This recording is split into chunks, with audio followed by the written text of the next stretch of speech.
today we're going to dive into questions of politics, free speech, and the Democratic Party in particular, because as someone who I think I'm fairly up and down, I have some liberal beliefs, and then I'm pretty moderate in some other ways. And what I found is speaking with people from different backgrounds, there's always more that we agree on, especially in person, than we disagree on. And I always appreciate that. Like, I've dated a libertarian. My dad is fairly conservative sometimes. I'm friends with people that have come from failed socialist states and are very anti-socialism. I'm friends with, Bernie or bust people. And we can all disagree and still, live proudly as Americans or as friends and in our own communities. And I think that's sort of what we have started to lose sight of here. So as a podcaster, someone who's attempting to become one, and a huge fan of podcasts generally, even before I had the idea to start my own, of course I listen to Joe Rogan. He has a massive audience. He's a really interesting guy. I think he's really intelligent about some things, and it's really awesome what he has built for himself in his career. He's really deep into MMA, a lot of different fighting styles, Fear Factor, obviously, his comedic work, and then this insanely successful podcast. And it's so cool to see him have just a really diverse group of hosts on from different places, backgrounds, experiences, and political philosophies. And what happened recently is Joe had come out as generally saying that he was thinking of supporting Bernie in the primaries. He said that during a pod. And there was a lot of mixed reaction about that. And I think a lot of the blowback actually came from liberals on that endorsement. And then recently, this week actually, he said that Democrats have made fools of us and forcing us to essentially elect Joe Biden, and that he doesn't think Biden would age into the role, and that he wouldn't be able to handle it. We'd be only relying on the cabinet, and that he would rather vote for Trump in that instance. And the guest that he had on said he wouldn't vote for either of them. And so this has caused a huge issue, and that's kind of what I want to start addressing in today's pod. I think that Joe is completely entitled to his own opinion. It's a bit confusing for me to do the jump from supporting Bernie to then saying you'd vote for Trump, but I think he was really talking about that in the context of Biden's health and age and less about policy. But I don't know. Maybe he is as thoughtless as that to think that he can support Bernie in former years of Trump will be the same. I shouldn't say thoughtless, but it's pretty astounding. I sometimes just wish, this is coming just from my opinion and a judgmental place, and I'm not saying I'm right, but I wish that Joe would take a sociology class sometimes. So I think he's really good about some stuff, and then he'll just say something like that. And it's like, damn, man, you blow my mind. How inconsistent is this? I don't get it. And it's completely fair to criticize Biden's health. It's a huge, huge, huge issue. He obviously doesn't have it together like he did years ago under Obama. He's aging really poorly. I think his speech is the worst out of any of the candidates running. Bernie looks like a young spring stallion compared to Joe. And that's a totally fair criticism. And I think that, you would hope that he would surround himself with a really strong cabinet, as I think any president should. And that means his VP pick is really important. But is he going to be able to stand up to the debate season against someone like Trump, who's really verbose and I think on top of his game for the most part? And then some people started saying, this is a Bernie or bust issue, which I think it's maybe less of that for Joe than just truly worrying about Biden's health. But it does lead into this question of the left kind of imploding in on itself and the left not really being able to carry itself through this really traumatic election season. And part of that, I think, started within the last couple of years. I mean, it's been happening on social media for so long. My goodness, social media is so toxic in some ways to our society, but it's this just inherent knee-jerk reaction that you get online. And that really doesn't translate, I don't think, to the way that people speak to one another in person. And then it becomes a soundbite. So, 1 week Joe Rogan is a hardcore Bernie supporter. The next week he'll vote for Trump over Biden. What are we to make of that? And he does have a really huge reach. So it is an important question. And I think, with a platform like that, you do have to be responsible to some of the things that you say. The problem that a lot of Democrats have now is that our PR is suffering, and Republicans are so talented and good and sniper-like at this because they have been able to sell someone to the Christian right who had an affair and paid off a porn star, or multiple. They have sold someone to a lot of the military who was seemingly completely healthy, fine, young and strong, until the Vietnam draft came up, and then has bone spurs.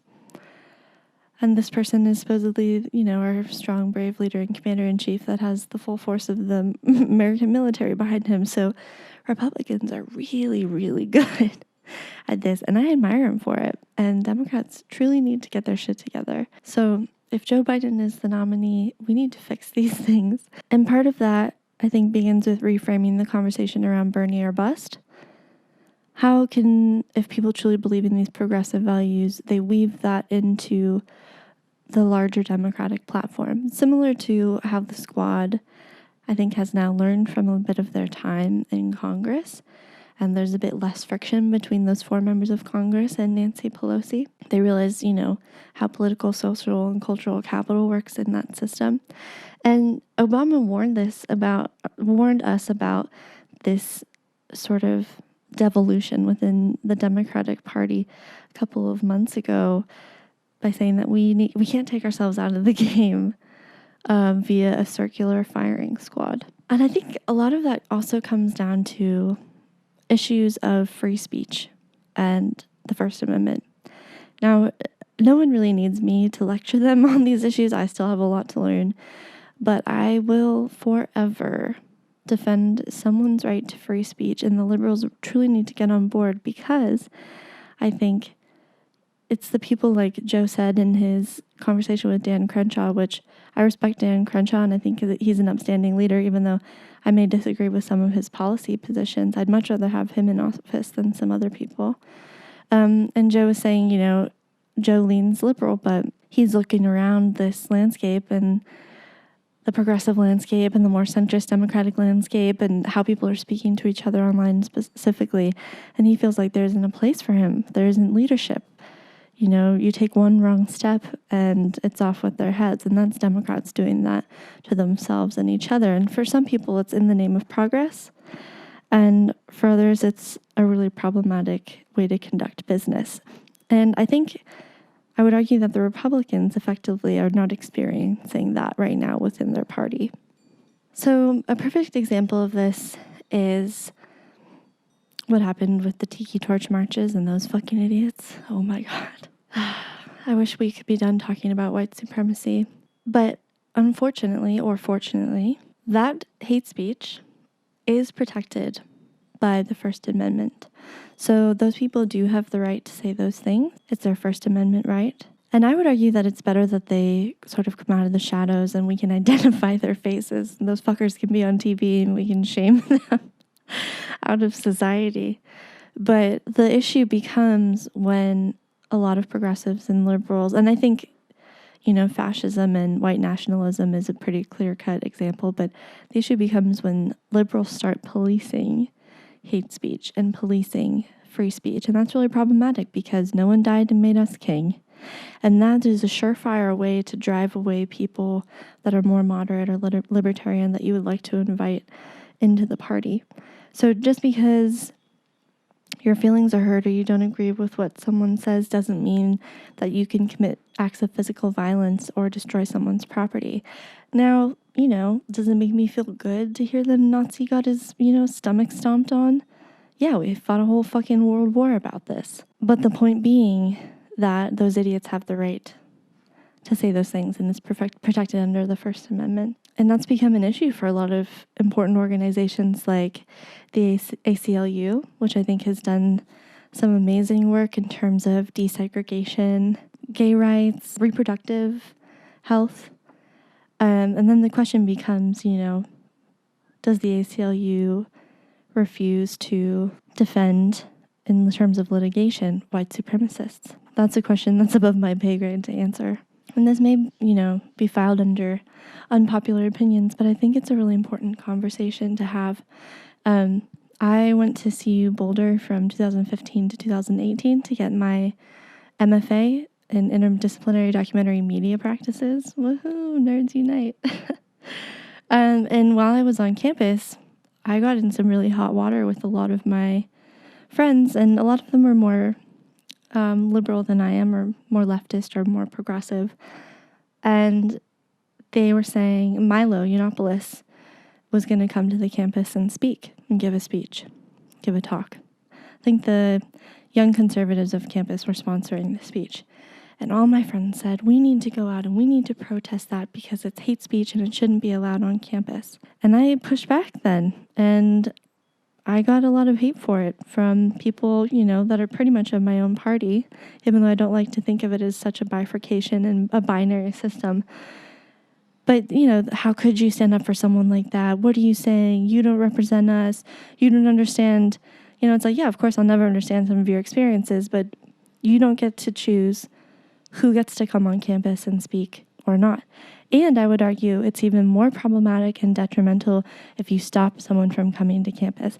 Allow them to come and give the speech, and you can stand outside that auditorium and protest and say whatever the fuck you want under your First Amendment right to this person that you hold so much hate in your heart for.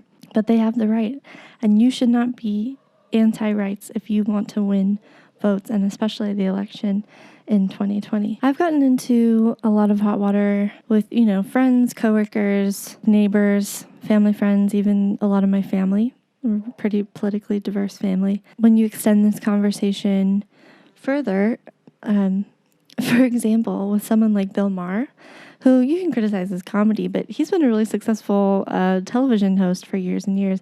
I agree with him on some things. I really disagree with him on others, but I think he does a good job trying to get a lot of conservatives on his show. And he really has harped on liberals for, being ridiculously sensitive to bringing conservatives on and letting conservatives say some things. And if a Democrat comes on the show and says some stupid shit, call him out too. So what had happened was, it was the 50th anniversary of Berkeley's free speech movement, and Berkeley invited Bill Maher to come to the school to give a commencement speech. And then Bill Maher had Sam Harris, who I love and respect a lot of his thought, and Ben Affleck and a number of others on his show. And this clip is totally viral.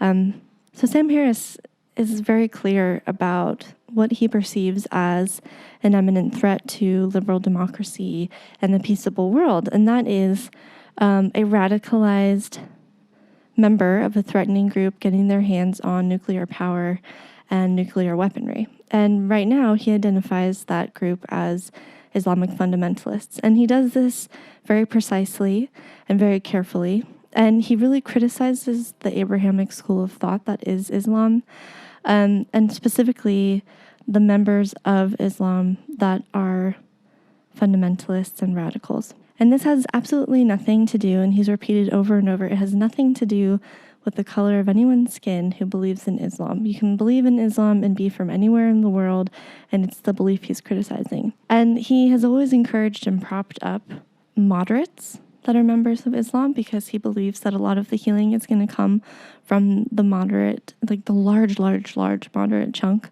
of Islam. And I actually believe that that's the case. And he has come under a lot of hot water and has been accused of being Islamophobic and racist for saying that Islamic extremism poses a unique and fundamental threat to the United States and beyond.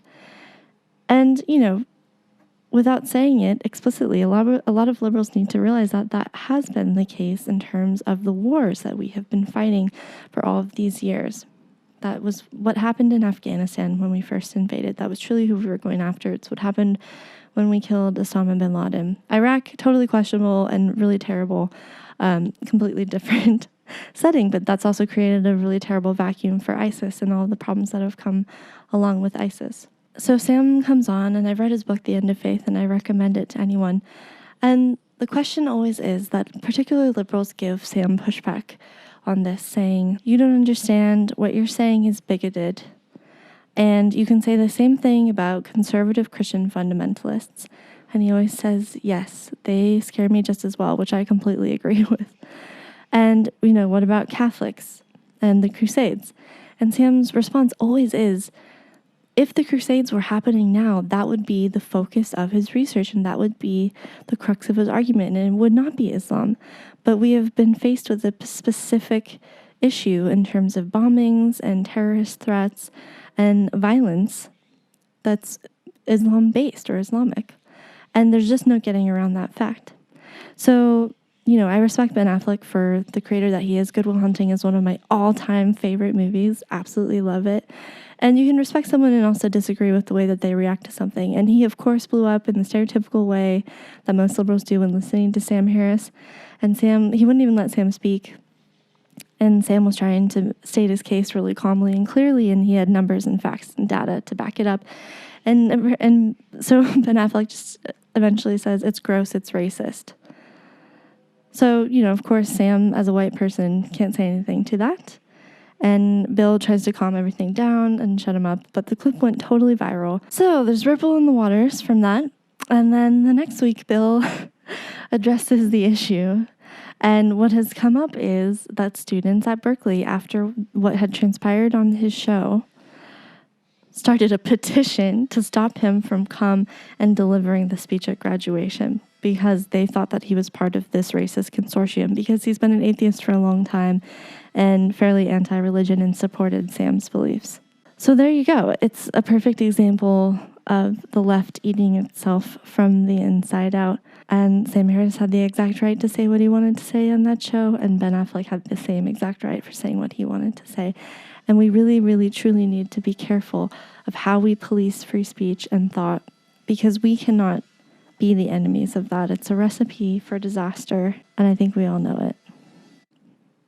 So I would implore us all at this moment to pause, take a breath, dig a little deeper when you can, allow space for people to explore their own thoughts and feelings and arguments, and then if you feel that you don't agree, you can have a conversation about it. But shutting someone up altogether, we know, if it's a Hitler, we know how we've dealt with that in the past. But, shutting someone up like Milo at a place like CU, what does that say about who we allow to speak and how we listen to one another? And I think really to make sort of a healing in this country and move forward, we need to be able to sit with one another and really hear each other.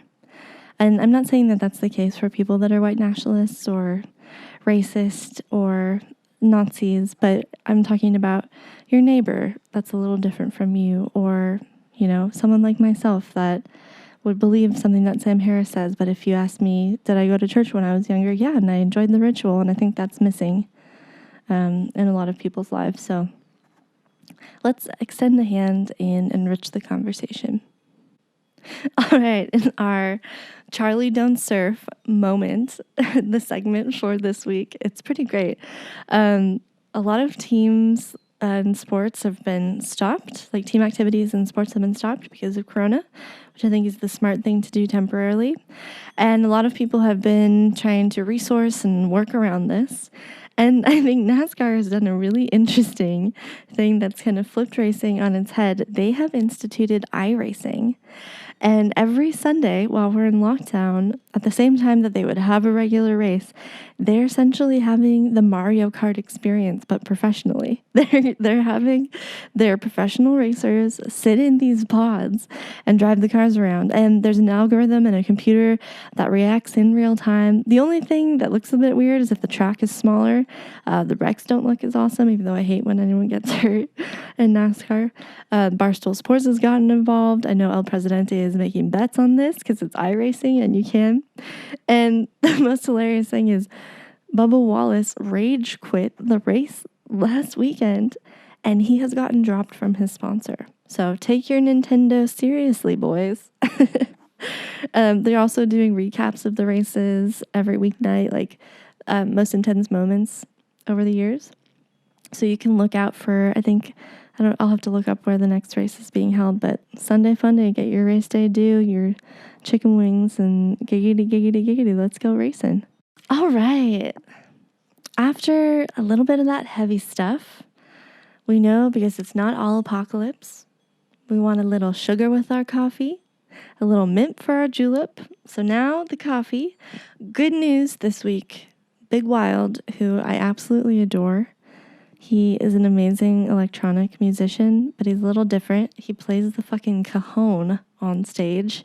If you don't know what that is, it's a vertical hippie box. He has beautiful long hair. I'm like, is that guy playing the fucking cajon? And he sings and he has all these amazing beats. He just released an acoustic version of his electronic album and it's so dope. Any of you guys that are listening, please hit me up. I adore you and want to come on the road with you. 100% of profits from all Big Wild merch that is sold from April 7th to April 14th, so that's today through the 14th, will be donated to Sweet Relief's COVID-19 fund, which helps struggling people in that community. I first saw Big Wild by accident. I didn't know that he was opening at Red Rocks. So I lived in Boulder for a while getting my MFA. Of course, you got to go to Red Rocks. We went as many times as possible. Really insane, awesome music venue. People aren't confused about this. It's been voted like the best music venue in the States for so many years running. I would argue that the Gorge in Washington is better because it's my favorite. Soft spot in my heart, but that's for a later story, later pod. And we had tickets to Rowdy Town, which is an annual concert that Big Gigantic puts on. How I discovered Big Gigantic is a whole nother adventure. You don't have to be a huge electronic music fan to enjoy them, but especially to enjoy Big Wild. It's a lot of beautiful harmonies, funky beats, just wonderful layering. It's a great time. It'll make you get off your ass and dance, if that's, your cup of coffee. And so we get there a little bit early. We're chilling, having fun, drinking, yada, yada. Got our rave gear on and all that stuff. And I'm not hardcore about this. Please, I'm 30. But I think you need to, do whatever you want within reason and just be your authentic fucking self because what else is there? And I've apologized for too many years for not doing that shit because, bullshit. So, yeah. And so the sun's kind of setting. And all of a sudden, I see this guy walk on stage, and it's just him on his own, and he's looping all these tracks, and it was so beautiful and awesome. And Crickets comes on, and I just almost start crying. I'm like, holy shit, dude. When I get there, all that stuff. So please check out his new album, support his merch. He's been touring with a group of wonderful musicians. They're really dope. Worth checking out. That show, I also saw Wheaton for the first time, and this was before he blew up, before he played Coachella, I think, with Yodeling Boy. It was savage. If you know, you know. And of course, Rowdy Town is dope. So thanks for listening, guys. Stay safe and healthy out there. Chins up, and I'll talk to you later.